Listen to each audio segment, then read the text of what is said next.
Welcome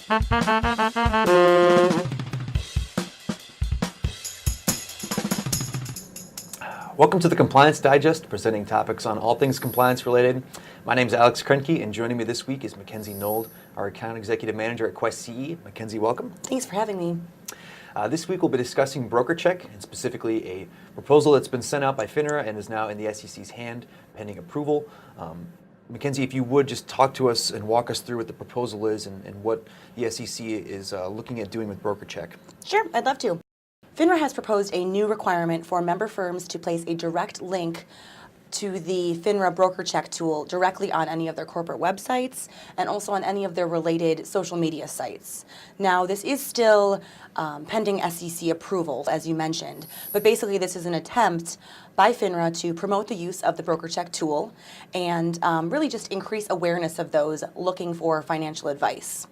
For anyone that is not familiar with the BrokerCheck tool, this is a link on the public FINRA website that's open to the public and gives you professional background, business practices, and current conduct of all FINRA member firms and also the individual brokers that you're dealing with. So when we're looking at what caused this potential change, was it more so to do with traffic, or was it a regulation change, or why are we talking about this? Sure. Basically, what they found out is the tool is not really commonly used. Of people who have sought out financial advice in the past 5 years, only 15% or less are actually using the BrokerCheck tool. So in response to the recession in recent years, there's been a large shift or kind of a new focus on ways to improve investors' awareness and also address common issues that affect the financial service industry that could potentially lead to another recession. This really is the idea behind the Dodd-Frank Act. This has had a lot of focus in past years, and the goal is to essentially prevent another financial crisis. And that really begins with not just having tools that give people access to this information, but promoting use of the tools and making it easy for people to access them without having to dig through the FINRA site or really seek out much help to find the information. Now, I know that when we're talking about increased visibility for BrokerCheck, it's a great tool. The investors are all for it. The advisors, not so much. There's been some opposition. What can you point out that might lead to what's the opposition? Sure. I mean, there's a number of concerns that have to do with making this link available and more accessible to the public. So one of these concerns is the disclosure of test scores on the BrokerCheck tool. This can be misleading to investors if they don't know the context of what the test scores mean, and we wouldn't want that to influence someone's financial decisions if they're really not up to date on the background of what those tests cover. Another concern is the required inclusion of customer complaints within 30 days of filing.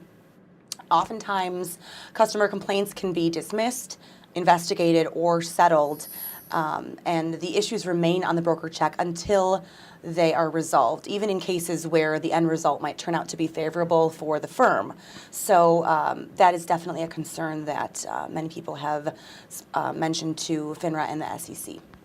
Agreed. I think we're both very fortunate working in the financial services industry that we have an understanding of BrokerCheck and what series licenses means and what exactly goes into these tests. So we're given that context, but for the average investor out there, they're not always given the full picture that we are. So while it's a very powerful tool, I think you have to be somewhat educated to really understand some of the repercussions from looking at someone's profile on BrokerCheck. Well, I want to thank you, Mackenzie, for bringing up those points and shedding some light on what the SEC is currently reviewing right now on BrokerCheck.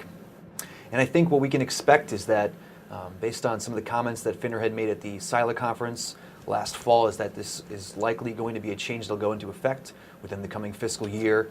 They had mentioned that they're looking to add some search engine optimization to the BrokerCheck tool on Google so that when you search for an advisor, that's the first thing that pops up. So I would expect that we see this change actually go into place and we see this on the broker-dealer websites. Definitely. And that'll actually cover it for this week's episode of the Compliance Digest. I want to thank you for stopping by, and we'll see you again next week.